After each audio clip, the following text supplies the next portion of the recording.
Assalamualaikum warahmatullahi wabarakatuh.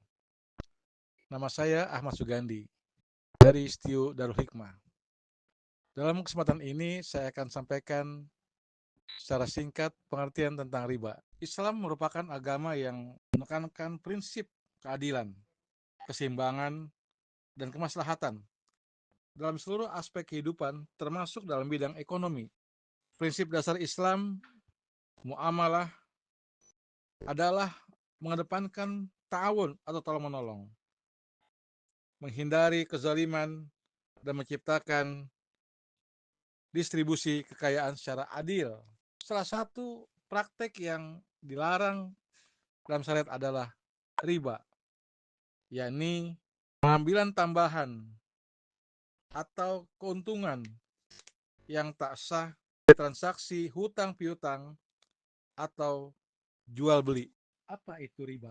Secara bahasa, berasal dari bahasa Arab, riba yarbu riba, yang secara etimologi berarti bertambah, tumbuh, atau meningkat. Secara istilah, riba memiliki makna khusus, yaitu tambahan dalam suatu transaksi yang tidak sesuai dengan prinsip keadilan dan tidak dibenarkan oleh syariat. Hukum riba berdasarkan Al-Quran, Al-Hadis, dan ijma ulama. Yang pertama, Al-Quran. Tahap pengenalan riba tidak membawa berkah. Terdapat dalam surat Ar-Rum ayat 39. Yang kedua, tahap larangan riba berlipat ganda. Al-Imran ayat 130. Yang ketiga, tahap pengharaman total. Al-Baqarah 275. A'udzubillahi minasyaitonirrajim. Wa halallahu al-bai'a wa harramar riba. Berikutnya, dalam hadis Nabi, riwayat dari Jabir, Rasul berkata, Allah melaknat yang memakan riba, yang memberi, yang mencatat, dan kedua saksi.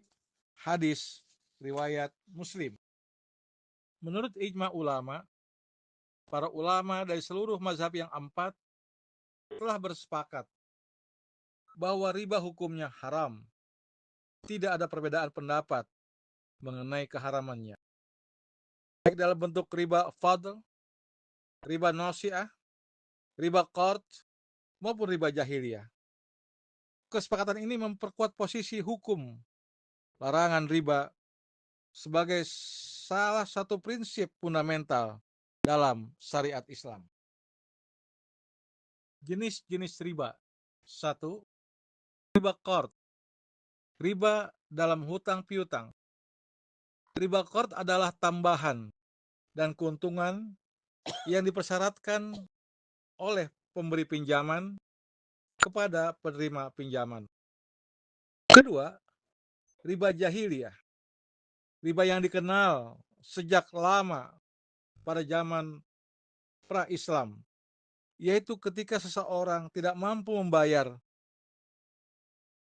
hutangnya pada waktu yang ditentukan, maka pemberi pinjaman menawarkan penangguhan dengan syarat ada penambahan. Kemudian riba fadil, yaitu riba yang muncul dalam transaksi pertukaran barang sejenis tetapi dengan jumlah atau kualitas yang berbeda. Berikutnya, riba nasi'ah, riba yang timbul karena adanya penangguhan waktu dalam pertukaran barang atau mata uang sejenis yang tak dilakukan secara tunai. Praktek riba di era modern. Pertama, bunga bank. Salah satu bentuk riba modern yang paling nyata adalah sistem bunga bank.